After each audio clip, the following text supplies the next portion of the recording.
At 6, I'm Candace Burns. And I'm Bill Fitzgerald. Many have asked why the National Guard was not called in and why no one came to check on drivers. Problem solver Melissa Hippolyte investigates what happened and spoke to lawmakers about what more could have been done. When Randy Anderson and his wife delayed a trip home to Mechanicsville from New Hampshire, they thought they were being smart. We were definitely giving thought to our trip. It wasn't just let's just hit the road and have fun in the snowstorm. They reached the D.C. Beltway around 4 p.m. last Monday. Skies were clear and traffic was moving, so they got on Interstate 95. Everything seemed to be fine. It was just slow until it wasn't fine. They're stuck. Icy road conditions. The Andersons were among hundreds of drivers stranded overnight along a 40-mile stretch of I-95 in the Fredericksburg region. I'm direct. I'll try to get to it, but I don't know if I'll be able to turn around and get through it in this mess.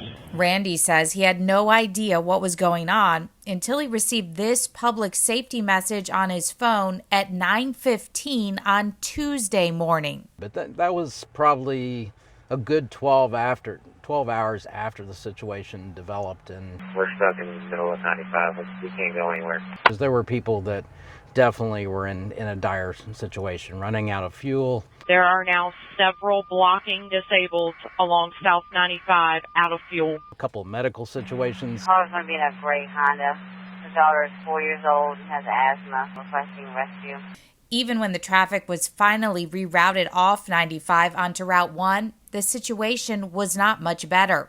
We were stuck in Route 1 traffic and eventually at a standstill clear up to about 10 o'clock Tuesday night. 1 week later, Randy has questions and concerns about how the unprecedented traffic jam was handled by the governor, VDOT, and other state leaders. The perception certainly is such that, hey, we really didn't care about this until it was a national news story. But from Governor Ralph Northam's perspective, on the Tuesday after the storm, he told us, we're doing everything that we can to get to these people to keep them safe.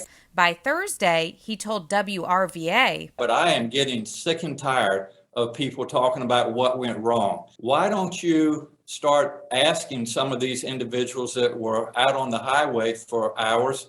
One, did you know about the storm? Two, why did you feel it was so important to drive through such a snowstorm? University of Mary Washington political science professor Dr. Stephen Farnsworth. When the governor said that he's sick about hearing about what went wrong, that's too bad. This is what he's paid to do. This is his job, to handle matters of public safety in Virginia. And legislators on both sides of the aisle, including U.S. Senator Mark Warner and Republican State Senator Bryce Reeves, who represents a large swath of the impacted portion of 95, both say they want answers. Quite frankly, it was just a total failure on the part of those who are supposed to protect us. Why there wasn't an earlier notification on a regular basis. That's why we have all these alert systems.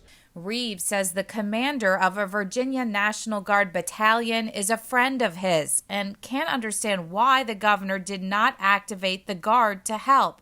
In fact, Reeves shared a text that he sent to Northam Tuesday morning begging him to declare a state of emergency or allow him to call the local Guard unit. They could have helped get people off the road. They could have provided warmth, food, those sort of things. Randy Anderson says from his vantage point, there were open lanes that could have been used to clear the mess. Not one time Monday night up until probably mid-morning Tuesday did I see anybody stopping to check on, the people that were stuck in the line, and the express lanes were good to go. Now, at a news conference yesterday, Governor Northam told CBS 6 he regretted that people were stuck, and he commended VDOT employees and state troopers who worked through the night to help motorists, giving them water, blankets, and medicine.